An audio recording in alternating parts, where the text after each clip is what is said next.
We begin at 5 with new details in the deadly Portland hospital shooting from over the weekend. It happened at Legacy Good Samaritan Medical Center. Bobby Smallwood, a hospital security guard, was shot and killed, and another employee was injured. The gunman was shot and killed by police. Thank you for joining us. I'm Laurel Porter. We're now learning the gunman, Pontiac's Calls, had a history of physically abusing and threatening his children and partner who had just given birth at that hospital. Let's bring in Blair Best. This is such a terrible, terrible tragedy. Blair, break this down for us. Laurel, according to court documents, Ashley Heil has 3 children with Cal's, 2 young daughters, ages 8 and 1, and a newborn son, who she gave birth to last week at Legacy Good Sam. Now, she was still in the hospital 2 days later when Cal's shot and killed the hospital's security guard. He was later killed by police. Now, we don't know what led up to Cal's shooting the security guard, but we do know he had mental health issues and a violent history. Court documents obtained by KGW show 31-year-old Ashley Heil had been in a relationship with 33-year-old Pontiac's Cal's since 2012. She filed a restraining order against him on April 21st of this year.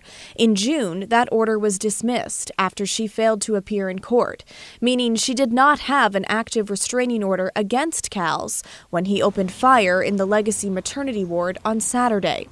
The documents show Heil suffered from domestic violence. In the April restraining order, she says Cal's threatened to punch the baby out of her stomach. Another time, she says he put her in a chokehold and grabbed her arm, leaving a bruise. Child Welfare Services was also involved with their children after allegations that Cal's physically abused their 8-year-old daughter. Heil even filed for temporary custody of their children. Heil says Cal's had anger problems and asked the court to prohibit him from possessing or purchasing any guns and to have him move out. She says he had 2 handguns and a rifle. But the allegations against Cal's go back even farther. Court documents dating back to 2019 show someone else filed a stalking protective order against Cal's, who was homeless at the time. They say Cal's threw explosives outside their home and pointed a gun at them. This was dismissed by a judge 3 months later. Ashley Heil has created a GoFundMe to raise money as a newly single mother. She says Cal's was struggling with mental illness and didn't get the help he needed, which in turn is causing her and her children to suffer. Laurel. Thank you, Blair. We have new information about a teenager who's jailed on attempted murder charges following a shooting in Northeast Portland. Police now say the 18-year-old was involved in a crash that killed 2 teens in early July. Mike Benner joins us from outside the Justice Center in downtown Portland. Mike, the suspect just went before a judge.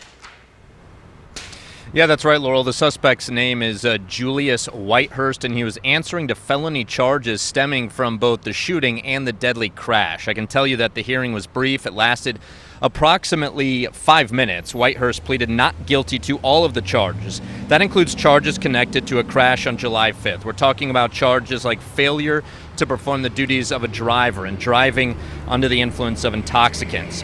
Around 9:30 in the evening on July 5th, officers responded to a 2-vehicle crash near Southeast Foster and 96th. 2 people were dead at the scene. They're identified as 16-year-old Honesty Jones and 13-year-old Cameron Smith. 2 other people went to the hospital. Authorities say Whitehurst was driving one of the cars and he ran from the scene. Fast forward to early yesterday morning. Police say Whitehurst was involved in a shooting at Northeast 82nd and Fremont. We're told Whitehurst ran from that scene as well, but he was eventually captured in the Laurelhurst neighborhood. Again, Whitehurst claims to be innocent in that shooting, just like he's claiming innocence in the crash weeks earlier. And speaking of that crash, Whitehurst's mother was in court this afternoon. We spoke briefly. She did not say much other than that crash was an accident. In the meantime, I can tell you that Whitehurst remains jailed this evening. A preventative detention hearing could come as soon as Thursday, and that's when prosecutors would argue with a judge to keep Whitehurst in jail over concerns that he's a danger to society. Laurel? Thank you, Mike. The best friend of a woman killed in a car crash in Southeast Portland says her life will never be the same. Julie Skeen died Thursday night after another car police say was street racing slammed into her car at 63rd and Powell. Julie's friend Jody says she was doing DoorDash to make ends meet when the crash happened.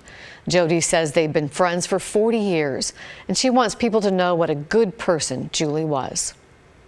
The world's not going to be right without her. They lost a huge, huge heart in this world, and she shouldn't be gone. Julie's husband also suffered serious injuries but is expected to recover. Officers say 18-year-old twins, Hannah and Grace Fetters, also died in the crash. Now to wildfire season in the Northwest. The flat fire burning in southern Oregon is about 3% contained. It's burned more than 22,000 acres so far. Firefighters say it's human caused, but they haven't said how it started. In Klamath County, some evacuation orders have been downgraded near the Golden Fire, but some people are still out of their homes. That fire has burned more than 2,500 acres, and it's not contained at all. And the Newell Road Fire in Klickitat County, Washington, has now topped 56,000 acres burned. Containment is 20%. There will be a community meeting regarding this fire tonight at 6 o'clock at Goldendale Middle School. An almost 70-mile stretch of SR 14 in the area is also closed due to the fire. Now to the latest on the Kmart fire that sent chunks of debris and ash throughout northeast Portland last Wednesday. This forced Lewitt View Park to close and cancel summer programs for the Park Rose School District. But as of this morning, both are back open after a thorough debris cleanup. Our Daisy Caballero joins us now with a look at where the DEQ found and sampled fire debris in this area. Daisy, how far does this span? Well, Laurel, fire debris was found 2 miles away from the Kmart building off Northeast Sandy Boulevard. The Oregon DEQ released a map today showing where crews collected samples in Northeast Portland. Here's the map we're talking about here. The blue perimeter is where the Environmental Protection Agency crews surveyed. The darker orange dots are where fire debris from the Kmart fire was located. This map comes 5 days after the blaze broke out. It actually closed, like Laurel just said, Lewitt View Park and the summer programs at Park Rose School District. As of this morning, both have been reopened. Neighbors in the area say they are disappointed with both the city of Portland and the DEQ in their lack of physically helping clean up the debris. I would have loved to have seen an equitable response to what Ted Wheeler would want in his own neighborhood. Like if it was a more affluent neighborhood, I think there would be a different kind of response. And I think it's unfair to all the neighbors who we have here in this great neighborhood.